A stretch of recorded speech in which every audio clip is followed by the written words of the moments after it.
What's going on? What's going on? This is your host, LeRon McClain, and this is Touchdown Alabama Magazine podcast, Beyond the Jersey. Man, I'm happy to be back this week, man. You know, I got my co-host with me this week. I'm gonna let him introduce himself, man. You know, but let me introduce himself to y'all this week. What's going on, guys? I'm Ben Perryman, the co-host for LeRon McClain, the great LeRon McClain. Grew up watching this guy. Played for Bama throughout the years. It's been a dream of mine to do, you know, broadcasting and podcasting, whatever you want to call it. So this is a great experience, man. Good to be along with you. Oh man, just happy to have you along, man. Happy for you to be here, man. I know we ain't been on here in a few weeks. You know, man, been traveling a lot, man. But you know, we finna jump right into it. You know, our show, man. Like we said, man, we want to salute. You know what I'm saying? Everybody that's subscribed to our magazine, Touchdown Alabama Magazine, and also that's been tuned in all season, you know what I'm saying, to Beyond the Jersey. You know, we appreciate it. But, man, you know, we stopped off on y'all from the last episode 3. We was getting right into it, you know what I'm saying, to the Ole Miss game. I know you tried. I know, Ben, you know what I'm saying, you know why I wanted you to have you on the show, man. You travel every weekend. To the game. So I know you went to Oxford. Right. You went to Ole Miss and everything. And like you said, you know, the score in Oxford, you know, the score was 62-7. You know how the game started. I do. You know what I'm saying? First play of the game, you know, their quarterback lined up, you know what I'm saying, hit us for a deep route. So, man, how was the stadium after that first play? Well, so let's say the Ole Miss fans, yeah, because there was a lot of talk going into the game about how Bama's defense probably would be tested, against the Ole Miss offense, and you know, honest Bama fans would have, they had the same mentality going in. So first play, 75-yard touchdown, man, wow, but the Ole Miss Alabama, when they came back to the sideline, Coach Saban, Tosh Laporte, they got back, everybody settled down, and but as far as the stadium was rocking. Yeah, I mean, rocking, man. I know it was. I know it was. I can remember, you know what I'm saying, just playing over there at Ole Miss, you know what I'm saying, the early game. I mean, I know it was a night game, but playing over at Ole Miss in Oxford, how crunk it was. I can imagine, you know what I'm saying, them playing that first play. Yeah. But it was so crazy, like like I was listening to Kirk Herbstreit the whole time. It was like our secondary is inexperienced, and we're this and we're that. We're not going to be able to stop this, you know what I'm saying, high-powered offense. And they just, Ole Miss just you know what I'm saying, had a great game the week before. Right, yeah. You know what I'm saying, in their passing. And, like, it's crazy that guy probably completed.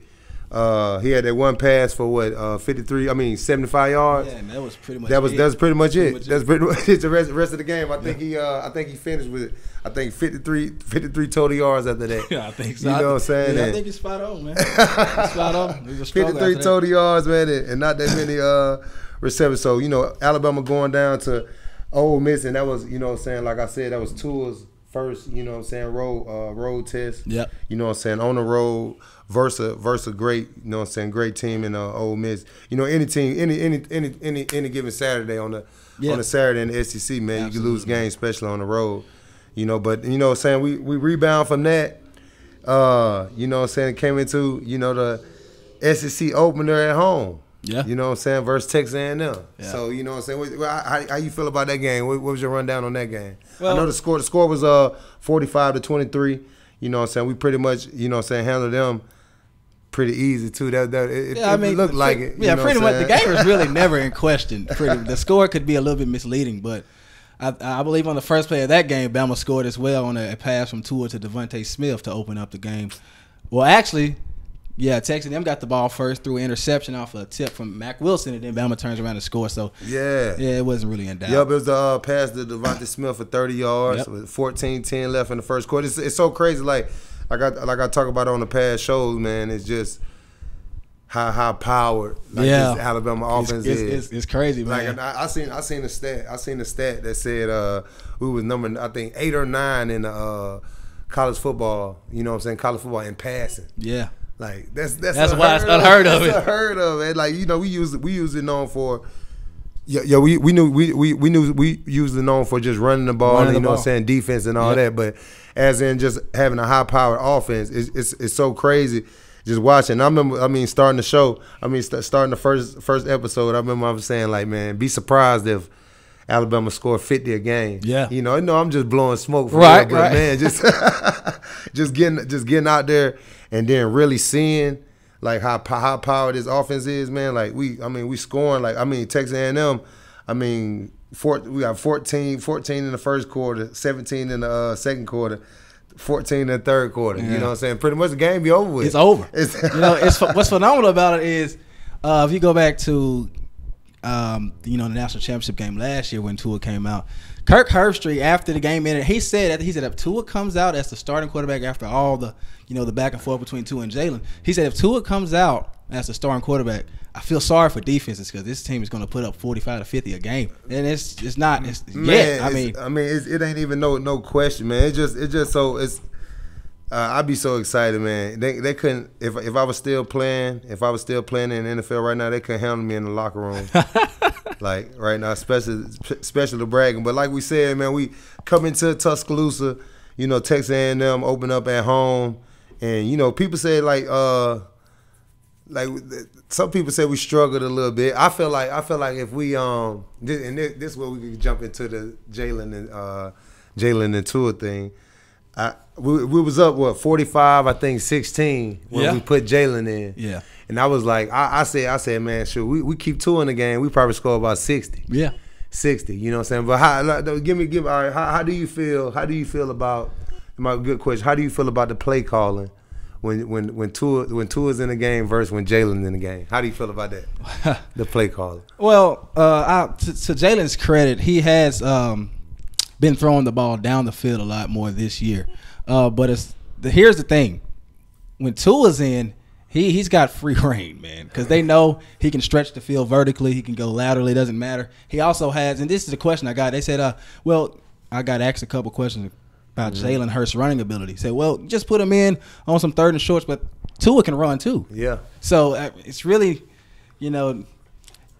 not really too much space when Tua's achieving so well. So yeah. So it's man, like I say, and we talk, man. It's a question of the day. You know what I'm saying? When Tua get in the game, but I'm just looking as in just quarterback wise, man. Like we haven't seen a quarterback like this. Have not. You know what I'm saying? Under Saban, like I'm trying to see, like, I don't think it's been one under Saban because we had John Parker Wilson his first year. Then AJ, Greg. Yeah, Greg. Then AJ, then Blake. Yeah, as far I can't. AJ was a great quarterback. Yeah, AJ was a great quarterback. Not taking nothing from him, but Tua, man. It's just so different with Tua, man. And it's like it's clockwork. Like I say in like the past shows, man. And then I was like, man, Judy was on the team. Judy was on the team last year. Yeah, but you barely heard of him, right? Yes. So I'm just like, man, Judy was on the team last year, and then our tight end that we have, Irv Smith. Yeah. He was on the team last year. Yeah. These guys, I'm just like what's going on? Like what's going? And people could say, like, you know what I'm saying? I watched this guy on YouTube. I think it's unassistant coach or something like that. Yeah. But he been going through the debate the entire time, as in talking about Jalen versus Tua. Man, this is what I say. Me and my little brother were talking about it earlier this week. Man, when Tua's in the game, man, like keep him in the game. Yeah. It's high power, man. It's high power, and I think we scared a few defensive coordinators this past weekend, as in they put.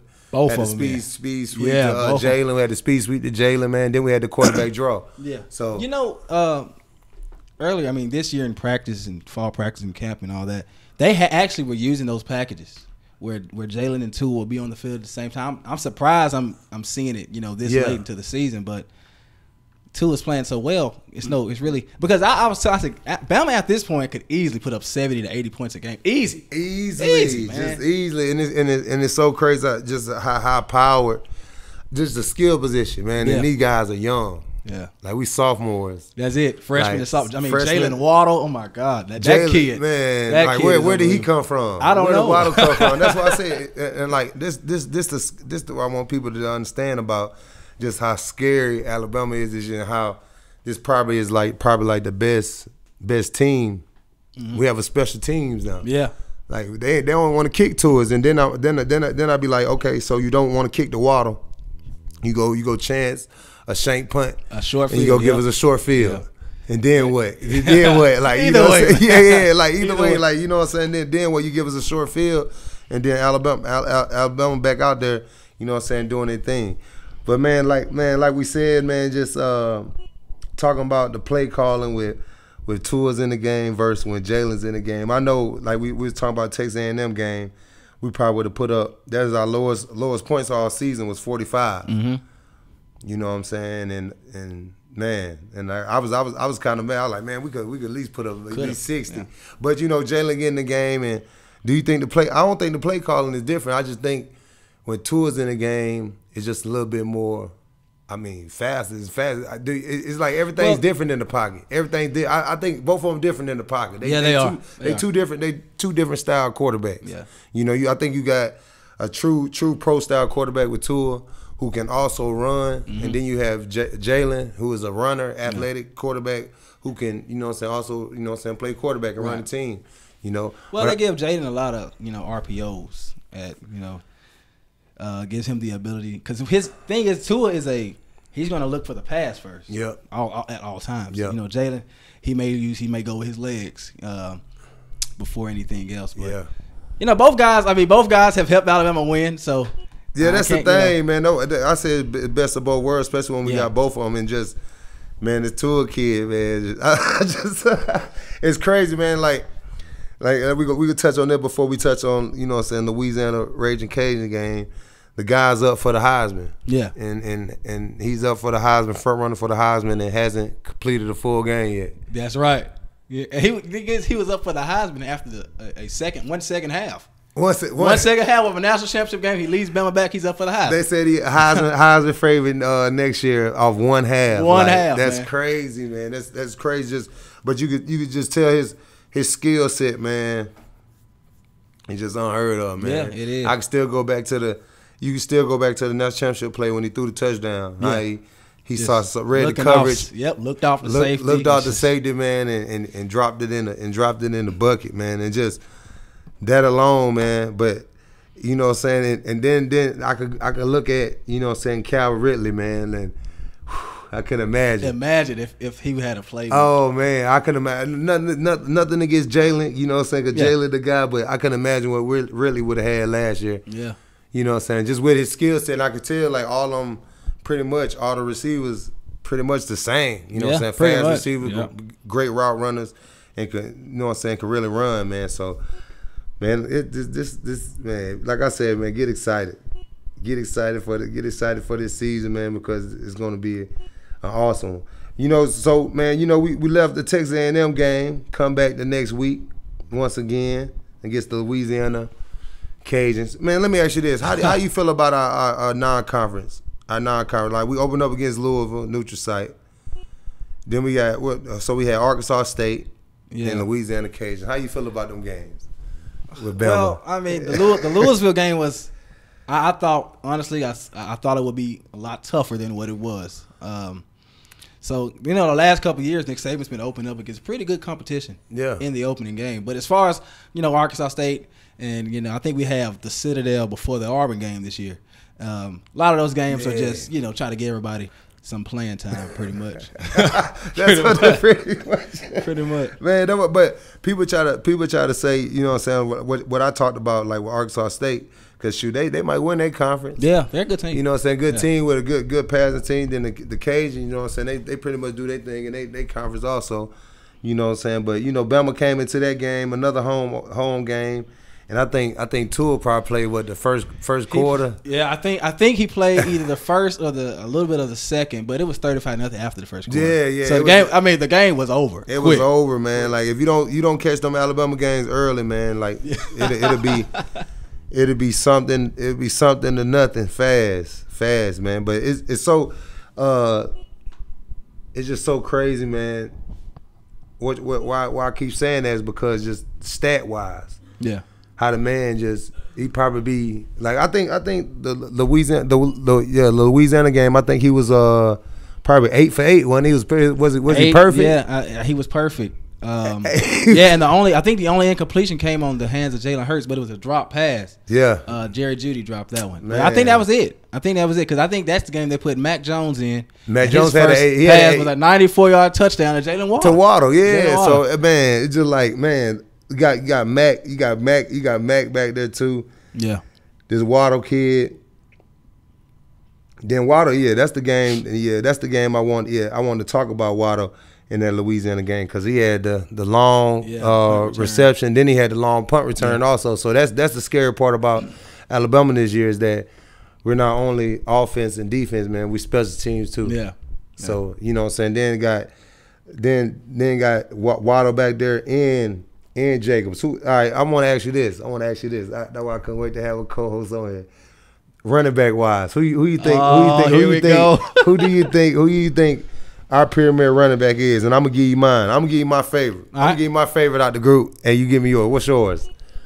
Najee. You like Najee? Tell me why Najee. Najee runs. He runs. To me, he runs tougher, and he falls forward on all of his runs. All right, so if he does run a little too wild at times, where the ball can, get knocked out. But give me Najee, man. Let me guess who you gonna go with. Who you think I'm gonna go with? Are you going with Josh Jacobs? Man, are you going with Josh Jacobs? Are you going with Josh Jacobs? It's a plethora of running backs, man. It's so many running backs that we have. That's why it's just so crazy our skill position wise, but. Jacobs, man. I feel like the only reason I like Jacobs over everybody because we like a dual threat. We could line up at fullback. Yeah. We could line up at running back. Also, we returning the ball. But I just like it when we get in that dual threat running back. You know what I'm saying? Even if it's Najee and him, or if it's you know what I'm saying, Damon Harris and you know what I'm saying, him in there.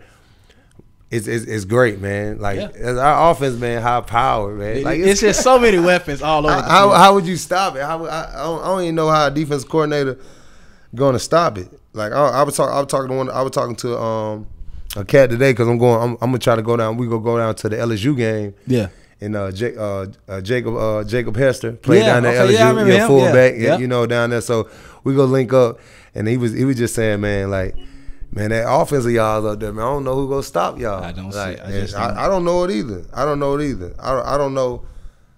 who can stop it, man. Two will be 8 for 8, 128 yards, 4 touchdowns. He be sitting down after the first quarter. Man, last week, who was it? Arkansas. This guy was 10 of 13 at the halftime for 334 yards. All right, Will Greer was 29 of 42, and their game was still going now. Granted. 29 of 42 for 316. All right, took him 42 passes. He completed 29 to get to that amount. Tua with 13 passes with 334, man. Man, 334. The guy it's unheard of, man. It's unheard of. That guy, you can't do nothing. I can't do nothing but you know what I'm saying. Salute. You know what I'm saying. The offense. Then the offensive coordinator doing a great job. I think it's so much pressure on him. Yeah. To try to get the ball around to you know what I'm saying. Trying to get the ball around to all them guys. And, you know what I'm saying, I think Tua doing a great job. And this is what I want to, you know what I'm saying, touch on too. They highlighted about the quarterbacks pretty much throughout the years. You know, we always used to have just one premier receiver, Julio Jones. Yeah. You know what I'm saying, Amari Cooper. Yeah. You know what I'm saying, just the one receiver. But it's now, you know what I'm saying, we really have a quarterback in here. He getting everybody involved. Everybody the ball, yeah. It ain't no and somebody highlighted it on the internet about how we didn't how Jalen never threw to over, you know what I'm saying, three different receivers, right. You know what I'm saying, touchdown and it's like Tua do it in clockwork, boss. And it's just man, he won it's so crazy how this guy done came in and pretty much won the locker room. He did. He won the locker room, man. Did. There's a couple key factors. Derek Keefe, all right, he's been there for, I believe he's a 5th-year senior now. Never caught a touchdown. Receiver. Yeah, wide receiver. About 6'5", big body wide receiver. Yep. Never caught a touchdown till this year. All right. You had Hale Hinches. Don't catch touch. He rarely even catches the ball. He had 2 touchdowns in one game. He showed it. One game. Tight end. Man, that's crazy. And Tua's getting that ball out. Yeah, he is. He's getting that ball out. So, man, like we were saying, man, this season been nothing but amazing. You know what I'm saying? Coming into these these upcoming weeks, as in the game, looking into my notes, and we just got out the road for our second SEC road game.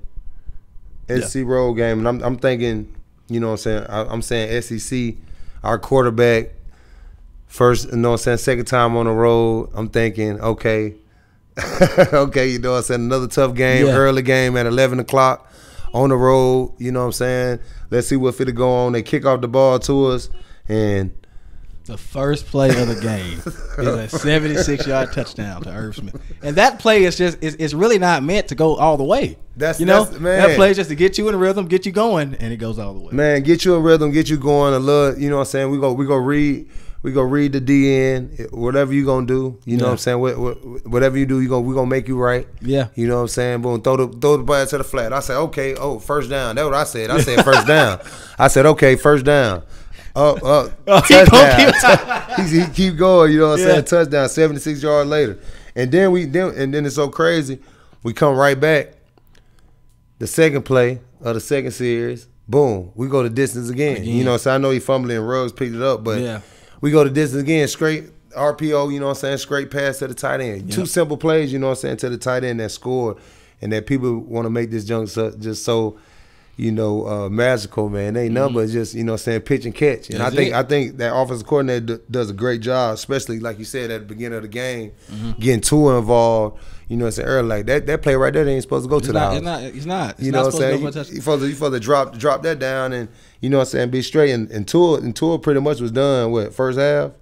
Yeah, I think he didn't play at all in third and fourth quarter, if I'm not mistaken. Yeah, so why do you think people say Bama struggled? Because they did though. I remember when you said during the week. I made a post. I said Bama didn't play well, defensively. Yeah. But so why you say it? Why'd you say it? Because I said it too. I know they didn't. Why would you say that? Well, honestly, the past 2 weeks in the run game, Bama has struggled because Arkansas State running back. No, that was Louisiana's running back. Yeah. He ran for over 100 yards, and that's unheard of really for Alabama. And in 2 weeks in a row, that happened. Well, actually, because Kellen Mond, he actually gashed Bama a lot too. But from Texas A&M, because he had a good run wild, too. Yeah, so that's what I was saying. Like I don't know if it's like it's so crazy. I don't know if it's like it's holes in it's not holes in our defense this year, but I think our offense is so good. Yeah, it's that like we take a little bit of that because you know back in the day we ain't giving up no 100-yard rusher. Yeah. You know what I'm saying? You know what I'm saying? And then like we really like dominating teams. Like I was surprised like Arkansas got to 31. I know it was you know what I'm saying, other backups was in there and everything, but 31 points, you know what I'm saying? Then Boyd got off a little bit, you know what I'm saying, the running back. But this is what I said. I said the offensive coordinator for Arkansas, you know what I'm saying, to start the game, I think he had Bama on their heels a little bit. Actually, if you think about it, Bama really didn't stop Arkansas a lot. They weren't moving the ball. They just, self-inflicted penalties here and there. But, Arkansas, what happened, because Arkansas played Colorado State, and I believe they was up 27-10, and they lost that game. Then they got blown out by North Texas, and I'm like, okay, Arkansas ain't. But then they played Texas A&M couple weeks ago, and they played well. So I said, okay, well maybe they're catching on.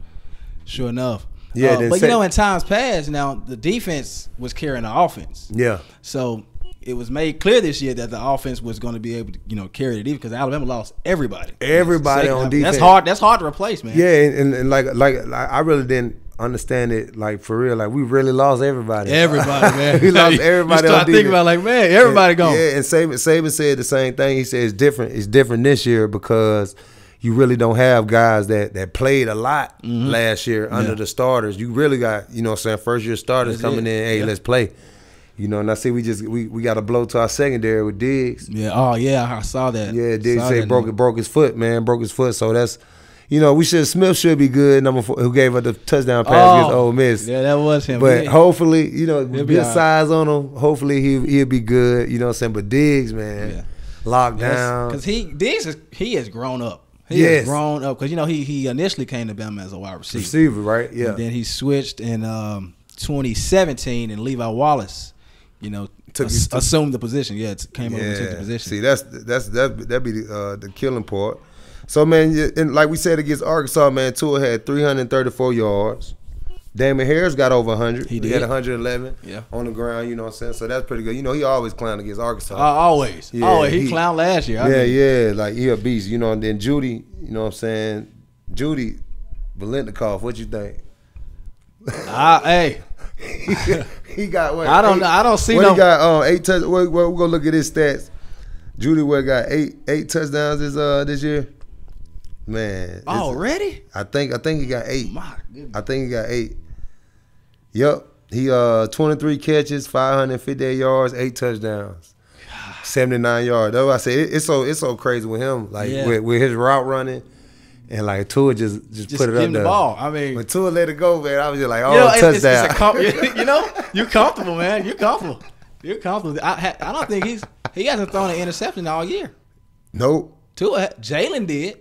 Jalen threw one. But Tua. But and it's so me and my little brother Jalen all day. So he's just like he was really frustrated that my brother feel like when they ain't letting Jalen throw the ball upfield a lot. You know what I'm saying? When Jalen get in the game, they feel like there's no vertical passing game. They feel like they harboring them and just letting them run quarterback sweep, which I seen one time, I promise you.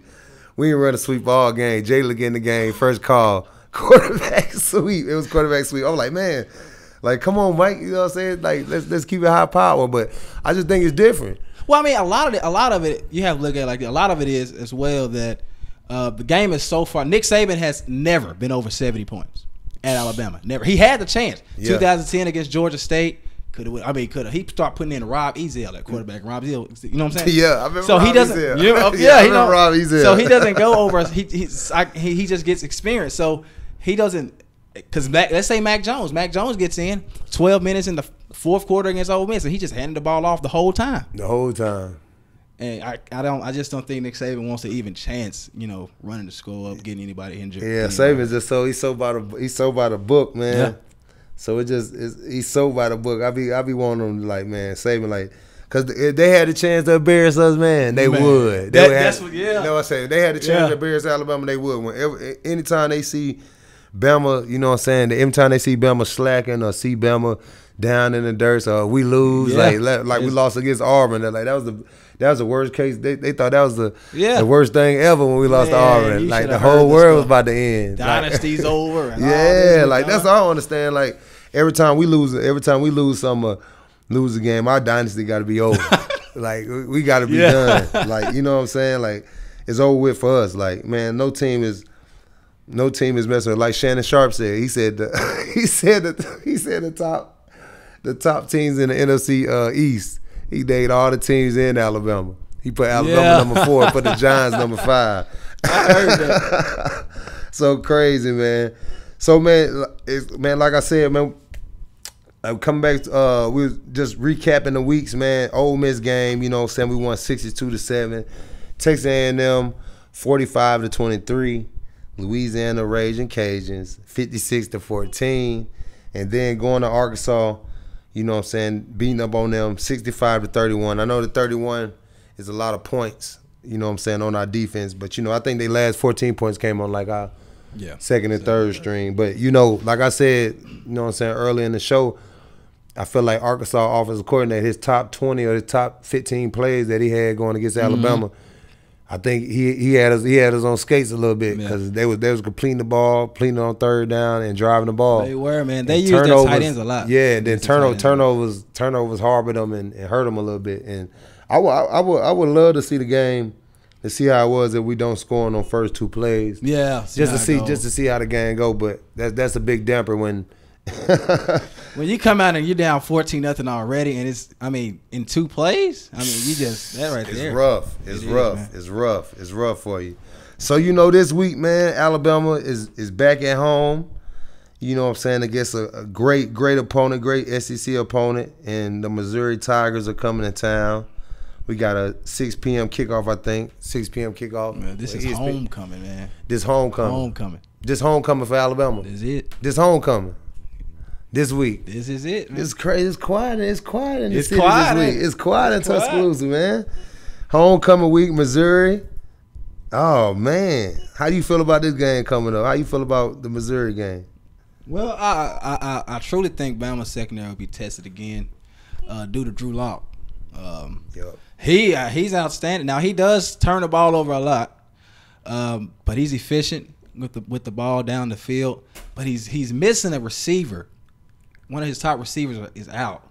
I think his last name is Hall. Okay. And that's when I watched the game against Georgia, and they lost that game 43-29. But he needed him. You can tell he was missing something because he wanted to get the ball to him, but he was hampered by some sort of injury. I can't remember what it was. But I think Bama, should go in and take care of business.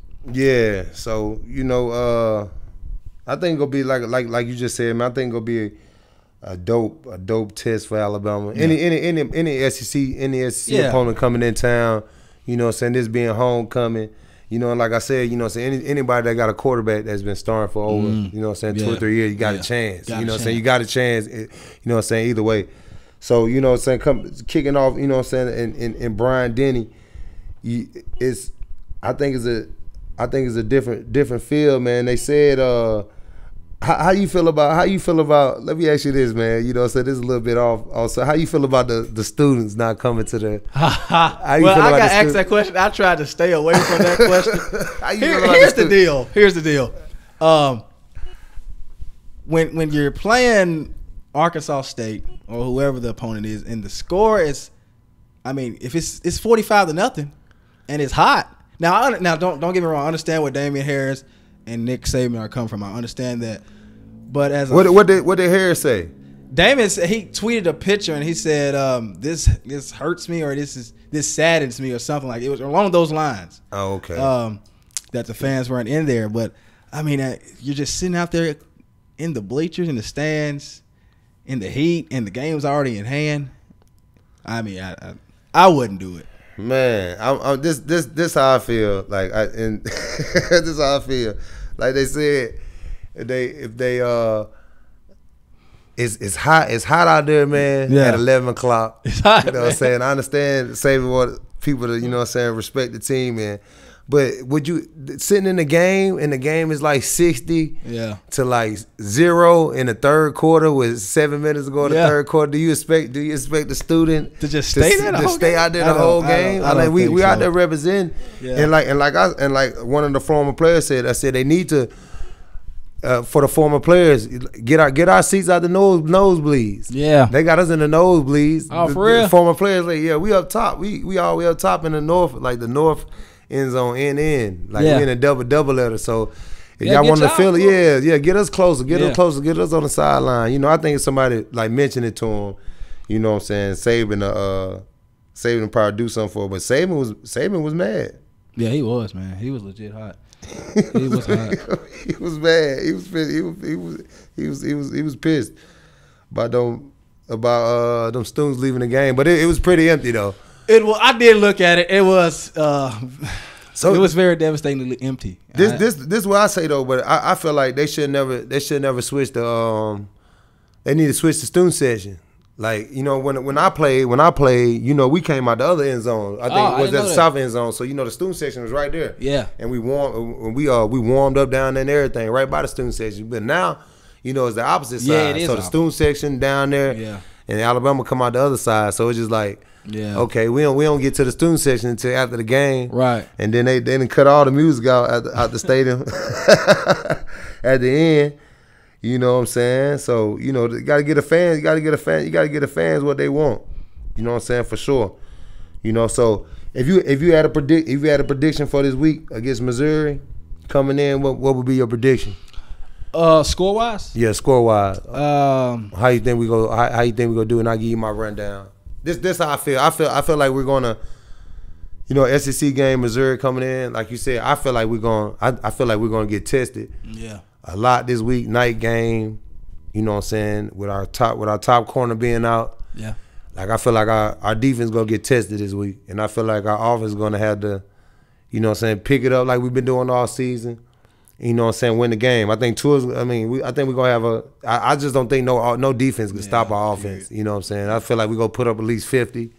You know what I'm saying? Like if I say anything lower than 50, I feel like I'm lowballing the team. But 50 up on the point. I feel like we're going to struggle a little bit. I think the score going to be probably like, man, I think 55 to about like 21. Yeah, you're right along my lines. Actually, I was going 52-21. 52-21. Because when I watched the Georgia Missouri game, and I watched the South Carolina Missouri game, they cannot defend the deep ball. Cannot struggle with it. And Jake Fromm was absolutely toasting the secondary. So, and then also they struggled in the run game because Elijah Holyfield and DeAndre Swift, they went to town on the Missouri defense. But I do think that they will also, get some points in on Bama's secondary being a little banged up, and a lot of pressure already on Bama's secondary for giving up 31 last week. Yeah, so man, it'll probably be a little, a rocky one to start off with, but just like I seen last week, I thought that going against Ole Miss, it was so crazy. I thought about that going against Ole Miss, and the guy scored that first touchdown, and it was like clockwork. Alabama came right back. We had the pass. We had the pass to the tight end. Boom, pass to Harris, hand off to Harris. 3-play drive, touchdown. Easy. All right, your turn, Ole Miss. Yeah. 3 and out. 3 and out. 3 and out. 3 and out. 3 and out. 3 and out. 3 and out. So, man, it's just amazing, exciting, man. Just how this season about to go, and man, I thank you for coming on with me this week, man. My and pleasure, throughout the year, man, we're gonna have you on this thing. And man, anything you want to tell people about what you got going on? Well, I've started my show, Bama Voices. Yep. Working on that. You gotta accept that. And listen, my guy travels to all the away games. Like, he gets on the road, he's sitting in the stadium. He's watching the game. He's taking notes during the game. So I promise he's all in with this Alabama football, man. I promise you got to check out his show and check him out, man. I'm talking about when he told me he was going to Oxford, he said, man, I'm finna go to Oxford. Like, I'm finna be – he said, I'm all in, man. I'm sitting in the stadium. Gotta get it. Taking notes as the game go on. So, that's what's the name of the show again, boss? Bama Voices. Bama Voices, man. Bama Voices, man. Make sure y'all check them out.